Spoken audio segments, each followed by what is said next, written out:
And so I look at a people, they hate the white man so much, but they live in this white man country. They work at the white man's jobs. You They know where drive. my interest as a black man became piqued after traveling the world?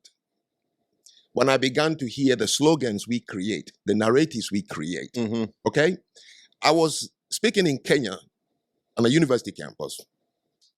One young man got up and told me how I missed the point about why Kenya is the way it is, and blamed the white man who came to take their culture and stop them from speaking their local languages and gave us Christianity. Oh, he went down the laundry list of things that happened to them, and it's still happening. So I said, wow, you are a brilliant man. I've never met anyone who have made this list, but I have only one question.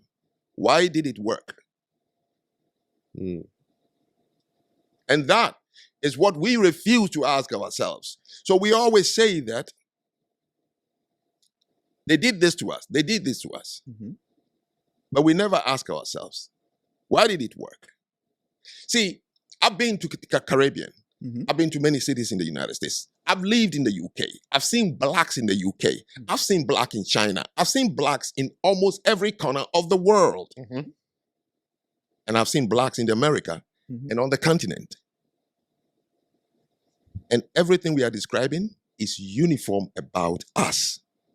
You really think that the largest number of people on earth in terms of countries, 54 in one continent, about 10 or 13 in the Caribbean, black groups in the UK, in China, in America, and we are all suffering that psychological warfare and responding to it for years? Nothing in the world, use any probability, has ever tossed a coin and it fell on its head 9 times out of 10. Impossible. We need to re-examine us as black people. What is it? And it's nothing we are saying. Because if it is true, then there's something really wrong first with us. Let me tell you something. Korea, nobody. It's a miracle that Korea is what it is today. It is the only country in the world, or in Asia, let me just speak, that has never waged war. They call them Pakachon, inferior, by the Japanese, but Mongolians, Chinese. They were bullied and they were invaded, colonized, tortured for hundreds of years. Why didn't it work on them? The Jews went into slavery, the globe, 4,000 years in the diaspora. In Egypt, in Baghdad, which was formerly Babylon. When they were in Europe, what was the name the Aryan race through the Nazi organization said they were? Jews are inferior. It's what they said over and again to German kids. When they arrived in America, Sammy Davis had a joke. He said he was getting on the bus in Montgomery. The driver told him to get to the back of the bus. He said, no, you don't understand. I'm a Jew. He said, oh, get off the bus then. In 1977, a black man bought a home in Westport, Connecticut before a Jew. Jews were not allowed to rent or buy a home in Greenwich, in Westport, in Darien. There's a story Donald Trump had to build the first golf course when he became aware that Jews and blacks were not allowed to play in golf courses.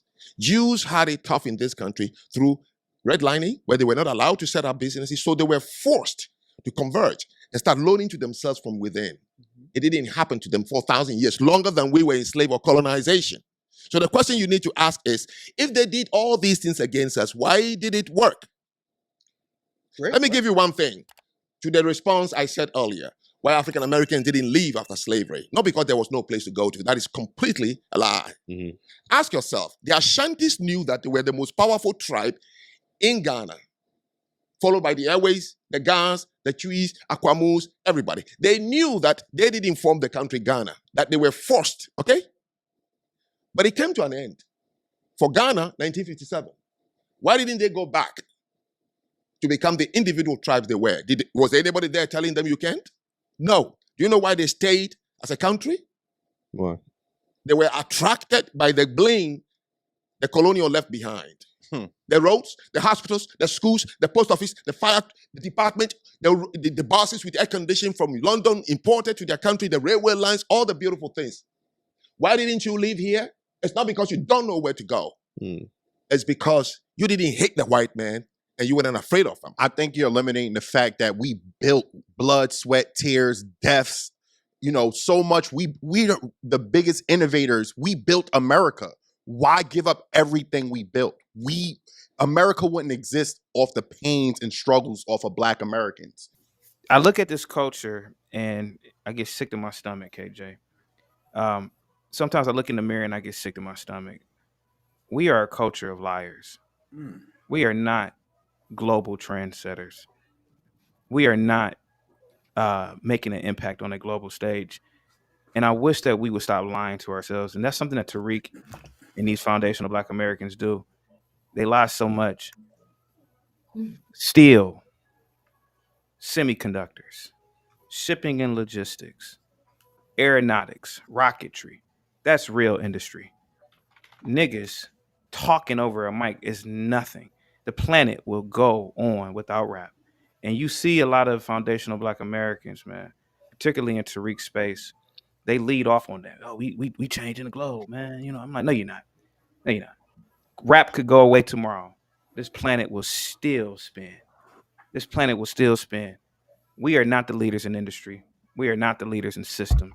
We're just not. You don't just give that up. We also, if with asking your question, we do also ask, why didn't Africans or other Caribbean people or other nations join us and make us a bigger nation in America? We built it. Everything came off our death. And every time we created something big, it was destroyed, burned down. Like where?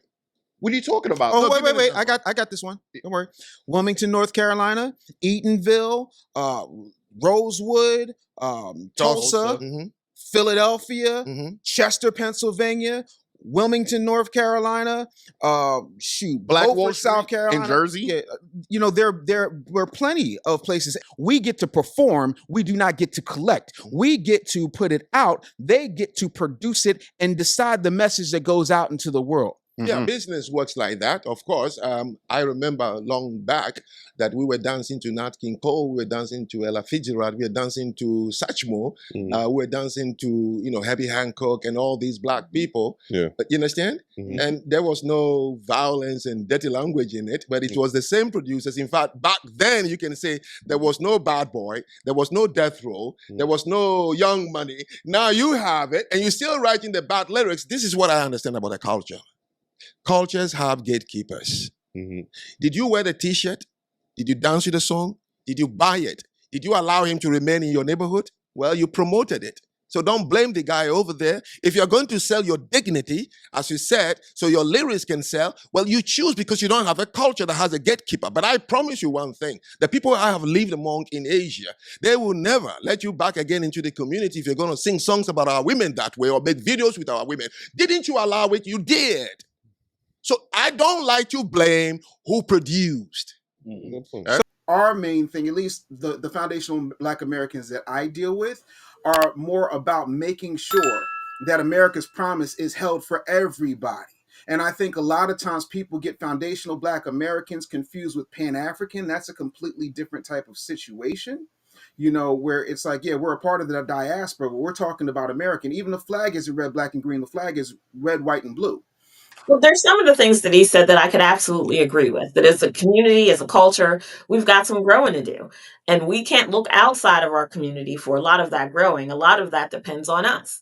The part about the reparations, though, that's a harder sell. Unless we go back to the beginning of the chain and demand reparations from the African nations that put us in cages and sold us from the sand, the Caribbean nations where slave ships stopped, and some people got off and some people did not. It's much more difficult. And then, of course, as we were talking about earlier, how do you tell who's FBA and who's not? Who's going to make that decision? If you are, let's say, one quarter, your grandparent, one Black person in your family was a grandparent, then everyone else is Asian, let's say Filipino. Let's just pull that out the sky. Do you get lesser of a share? How does that break down? Where are we with that? How do we determine what this trillions of dollars is going to look like? Are we talking about cash? Are we talking about tax breaks? Are we talking about education? What does this actually look like? The FBAs under the direction of Tariq Nasheed are pretty much imbeciles who are highly irrational, highly emotional, and Tariq is definitely grifting. He he's exploiting the emotions of people who are pretty ignorant, and he's doing a very good damn job at doing it, especially with his 3 o'clock in the morning late night tap ins. Um, the FBAs are a cult. It's a cult. It's a cult movement, and it's becoming a very dangerous cult. And I'm gonna get into the reparations thing in a minute, but it's a very dangerous cult. These people don't respect the First Amendment.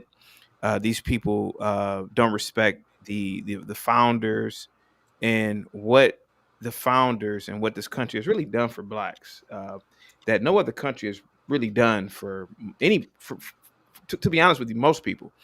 Now, in terms of reparations, I will agree. Yes, reparations are owed, and they should have been paid out and divvied out to the actual victims. Those would have been the individuals who were actually enslaved on the plantations. There should have been a census taken of the actual individuals that actually were on plantations. Reparations can be tricky. That's why commissions need to be formed, because a lot of Black Americans who have lineage going back hundreds of years in this country, they weren't enslaved. Most Blacks weren't enslaved. Most Blacks, I would even argue half the Blacks in the country back then were probably free men and free women. Um, I do believe that if reparations are paid out and you can actually trace the lineage to an exactitude, I would say $2 million over the course of 20 years in terms of payouts. And what I mean, $2 million in its totality, paid out over a 20-year course, maybe 25 years. But KJ, this is what I would say. When we get done paying your black asses, can I use asses for a minute? When we get done paying your black asses, no more cries of victimhood, no more cries of oppression, no more of this. We was enslaved and shit. None of that. No more. No more. It's tiring listening to foundational Black Americans, and it's tiring listening to Blacks. Period. At this point, there's this fatigue that even Blacks like myself are, and I'm about to land the plane on wrong-winded, but there's this fatigue, and a lot of Blacks, a lot of whites, and a lot of people are tired of this trauma bonding narrative. Everybody on the planet, their ancestors, their grandfathers, forefathers have been through something.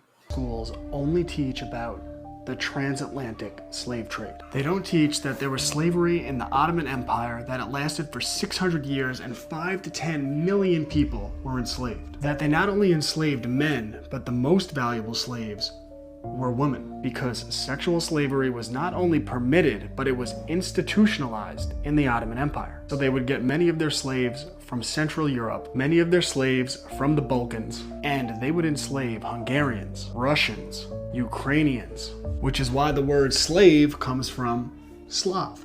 And why don't schools teach about the trans-Indian slave trade, which lasted for over 1,200 years and enslaved 4 to 10 million people? Or the trans-Saharan slave trade, which lasted for over 1,200 years and enslaved 9 to 17 million people, all of which ended, ready for it, not before, but long after the North Atlantic slave trade. And yes, chattel slavery was practiced in all of these places. In fact, in 1776, the majority of countries in the world practiced chattel slavery. And where Europe and the United States were early in abolishing slavery, it went on much longer in the Middle East, in Africa, and in places like China, Thailand, and Mongolia. If you went back to 1776, you would find 90 to 95% of the countries in the world practiced slavery. And that had been the norm for thousands of years. And the United States of America banned slavery in 7 states when the rest of the world had only banned it in 7 countries. And the reason this isn't taught is that everything in school is framed through a Marxist lens of oppressed versus oppressors. So they intentionally teach our history out of context, which is a form of brainwashing that is designed to make dividing and conquering society easy, because absent of historical context, it allows them to frame the United States of America as some uniquely evil place, when in reality it is Britain, the United States of America, and the West that is responsible for driving the institution of slavery into extinction. In Rwanda, you literally had a genocide in 1994. The Armenian genocide that was 100 years ago. The Jews in Nazi Germany. You could talk about the atrocities that took place over in Bosnia. Everybody has gone through something. Nothing. What I want to do, KJ, is let these foundational Black Americans know how unimportant they are on a global scale. And until we realize how unimportant we are, we're never going to move forward. We're never going to move forward if we think that we are at the center of the universe, and we are not. I wish that a lot of these Blacks would take seven. Oh, maybe I shouldn't say that because I don't want to talk about that. But never mind. Well, I'll say it. No, I think please say it. I think a lot of these Blacks should take 7 grams of psilocybin mushrooms. A lot of these Blacks need their ego destroyed. And I think that's what it takes, so that you realize that you are not that goddamn special on the global scale. You literally had the Japanese torturing Chinese in the 40s and the 50s. The Battle of Naysang, I can't think of the proper name right now. You literally have had all these things. You literally have had I had a friend of mine in elementary school. She was a Cambodian girl. Her mom had to escape Pol Pot. Her entire family was exterminated under this maniac. So listening to Blacks, I just want to scream sometimes. I really do. And that's not really manly to do. Get these Blacks reparations. Leave us alone. Nobody cares anymore. Take it. No more cries. No more of these stupid groups. No more respecting your culture in terms of that trauma bonding. I mean, yeah, these Blacks. Last I checked, he looked Black to me. That one. Number two, everybody's not crying victim, and I think sometimes listening is an amazing trait to have. Especially, God is perfect in His design. That's why He gave us 2 ears and 1 mouth, so we should listen twice as much as we speak. Never once did I say, "Oh, we need to we's victims and we's got to make sure we's gets everything from Papa government." I'm not on that. Full disclosure, again, I'm not hurting for bread and haven't been for quite some time. The truth of the matter is, there are plenty of us who want to be left alone in order to build businesses, and we had a whole lot of issues with somebody cosplaying as a foundational Black American and saying, "Vote for me. I have an opportunity economy, and we can talk about what can be while being unburdened by what has been," and everybody let that broad slide. When nobody, regardless of whether or not we're these Blacks and we need to take 7 grams of mushrooms, 6 geese a laying, 5 golden rings, and 4 bumps of coke off the back of a daggone ass, the truth of the matter is we have allowed people to ride roughshod on our culture. Now, the other part of that is, if we're not so impactful globally, why is everybody cosplaying us? When you look at our music, when you look at our movies, if you look at the way that we walked, Black Americans in and of themselves are extremely powerful. The most, powerful folks in damn near every human endeavor. Muhammad Ali. There have been more books written about Muhammad Ali than there are Jesus Christ. That is a statistical fact. Last I checked, he was foundational. Michael Jackson, greatest performer in the history of sound. So to act like we don't have global impact or reach when everybody's acting like us, go to Indochina. Hell, go to Osaka, Japan, and you will see people cosplaying as Black people. They got entire hair salons where they're trying to nap up their hair. I would love to wake up, KJ, and it was a planet full of Blacks just running things, building. Yeah. I would love to wake up, KJ, and it's Black women just jogging outside at 5 a.m, because the Black man has created such a secure and safe system where people won't even bother civilians. But we can't even get rid of our criminals, man, to be honest with you. KJ, I sit back and I see something brewing here. And it's something that is really bad with the foundational Black Americans. These Blacks don't understand the world, KJ. And the world is getting smaller. And you're gonna see something in 4 years that's gonna be so bad for a lot of these cult members. Their cries will not fall. Their cries are gonna fall on deaf ears. People are gonna openly laugh at them. I openly laugh at them. I go to those spaces to troll. I'm not gonna lie to you. I get off on that. I ain't gonna lie to you. Because they need to be trolled. Why are we separating? Why are we doing this type of thing where we're all kind of like in boxes and we're trying to separate? Why aren't we just celebrating America? Being Because these American? blacks don't want to celebrate America, KJ. These people are they to a degree, a lot of these people are anarchists. They don't respect the Constitution. They don't respect Western civilization. These people are anarchists. I have open death threats on my life from foundational Black Americans because I tell the truth about these blacks. If you don't like this country, leave. If you don't like the First Amendment, leave. And these blacks, they're never going to come together, KJ. You guys are wasting your time. See, I'm not. I'm free of niggas. I'm free of these people. I'm tired of them. And so I look at a people. They hate the white man so much, but they live in this white man country. They work at the white man's job. Ask these blacks. Hey, black, do you respect the white man? No, I don't respect the white man. You built everything. No, you didn't. KJ, if you left this country up to these foundational Black, this extremist organization, these niggas will turn. Like where I live at, we have beautiful classical classical architecture is. They will turn. I live in Cleveland. They'll turn the Cleveland Art Museum into a abandoned building because they don't respect the white man's architecture. They don't respect anything white. They will do anything possible to destroy it. City after city after city after city, KJ. Look at Baltimore. Look at Baltimore. Sorry. Just look at Baltimore, KJ. I have headphones in, bro. Nope. Left these FBAs to their own devices.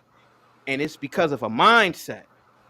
It's not because they can't take care of it. It's because they have been taught to hate whites. They've been taught to hate this country that they just destroyed. And I'm only 40, KJ, and I've seen it in my life what foundational Black Americans or we as blacks do to a community. In my life, I've seen communities destroyed. Communities where you could eat off the sidewalk when all the whites were there. And niggas took it over, and it looks like Mogadishu, Somalia. So we got a lot of fixing with us. And one of it is, again, going back to what I was saying, we got to stop lying to ourselves. So let's talk about things that have been made better by foundational Black Americans. When you look at the Ford Motor Company, which had a consultant who's more famous for peanut butter, named George Washington Carver, who helped come up with the assembly line. Huge. Garrett Morgan invented the traffic light and the gas mask. They use gas masks all over the globe last time I checked. Lewis Latimer fixed the light bulb, and Edison failed 1,001 times. Charles Drew, blood plasma and storage. I already know all the blood problems that happen in Africa. Matter of fact, I'm giving one of the largest entrepreneurial TED Talks in South Africa at the end of the year. So some of us are actually globally tuned in. The truth of the matter is, you don't have to disrespect people in order to get your point across. And then the other part of that is, I'm not really one for movements. I'm also not really one for groupthink or disrespect or tether babble. I'm also not really a huge fan of doing this thing where you're just sitting up here calling people niggas, one, in mixed company, and number two, in the most disparaging Clayton Bisbee-esque like way, instead of just sticking to the issues, because that's absolutely disrespectful and unnecessary. And the truth of the matter is, most people who have two connected brain cells and actually love and respect this country, for example, both my biological father and my stepfather fought in the Korean War. My grandfather ran through the night in Virginia and went to a naval recruitment station and fought in World War II, lied about his age to serve his country. So there are plenty of us. By the way, I'm the son, brother, and nephew of actual police officers and state troopers. My father was a federal agent. So there are those of us who love America, who love the Constitution, and uphold everything that it has. No one has ever once gone to Al Pacino and said, "Hey, Al, you're an American. I know you're a proud Italian American, but why not just be American?" Our distinctions are what makes us special. And yes, black people have crime problems, but again, crime is going down. White people got crime problems. White people have a daggone epidemic of methamphetamines. Go to Kensington, which is literally 25 minutes from my home in Philadelphia, and you will see a set that looks like The Walking Dead just forgot to take all its stuff out of it. If you talk crazy to somebody who came up in the hood and you disrespect them, you might get your jaw rocked. That's how that goes around here. So I would tell people, I would caution people to stay respectful and watch their tone. But you can disagree without being disrespectful. Light Bear with a $20 super chat. Uncle Ruckus Sambo 100. Yes, I'd rather be an Uncle Ruckus than a Tyrone shooting up the block. I'd rather be an Uncle Ruckus. I'd rather be an Uncle Ruckus than some nigga who got 50 kids in the city and ain't taking care of them. I'd rather be an Uncle Ruckus than doing a home invasion like some of these niggas. You need more Uncle Ruckuses like me. Y'all, No, we don't. yeah, man. Light Bear, you need the Uncle Ruckuses and the Sambos because we ain't destroying these black ass communities. Again, I'm a big fan of disagreeing without being disagreeable. I'm also not an extremist one way or the other. I don't think you need to be a buck-eyed tap dancing coon in order to be a conservative, nor do I think you need to be a pookie shooting up the block, because I've done neither. Because the truth of the matter is, I've never met this gentleman. I don't know this gentleman, but I don't think you have to be an Uncle Ruckus and tap dance in order to make a point. I think you can make your point and still be there. And by the way, there have been plenty of people who have been conservative for a very, very long time and have been pushed that way because we understood that there was an agenda. See, having 30 years in the media, you will begin to understand how the game works. And once you do, and you realize that there is an agenda, you start to realize that, okay, if they're telling me that these people are bad, let me go investigate for myself. I didn't have to do that. I didn't have to be an Uncle Ruckus. Didn't have to go, "Oh, you knuckles, and we need to get them out of here." And there's no need for that, because that's not going to play well where people are doing actual business. And also, you're not going to win anybody to your side being disrespectful and campaigning to get your jaw rocked. You can make things happen without being that way. And as a person who believes in Christ and believes in America, I don't ever have anybody have an issue going to Chinatown to get some dim sum. But I don't say to those Chinese people, "Oh, well, y'all are Americans." They know they're Americans, but they also have their culture, and there's nothing wrong with that. The other part of that is you're either a part of the culture or you're not part of the culture. You can't say, "We need to get ourselves together and we need to do this," and then say, "Oh, the blacks and the niggas." It's one or the other. You are neither hot nor warm, so you are neither hot nor cold, so you're lukewarm. So I spew you from my mouth. That's not me. That's God. And this is what we do. We have an open forum of discussion. We always have done this. Some people are passionate. Some people are less, passionate about it. We're a free speech channel here, and we do try to just get everyone's voice in the conversation. And so we did a broadcast about foundational Black Americans, and got a lot of slack for it a couple of weeks ago. So what I did, I researched it, and my friend here, Business Bully, identifies as FBA, and I want to get him on the show to say, okay, what did we get wrong? What did we get right? Educate us. I know Chaotic has a platform here where he spends most of his days talking to FBAs, and I had to get him on because I know he has a different perspective on it. And so this is what we do here, folks. This is what the channel is all about. We don't want to, say, "Oh, well, I can't say this or I can't say that, or I don't want to get this person on. I don't want to get that person on." We like to have a conversation. This is what we're doing tonight.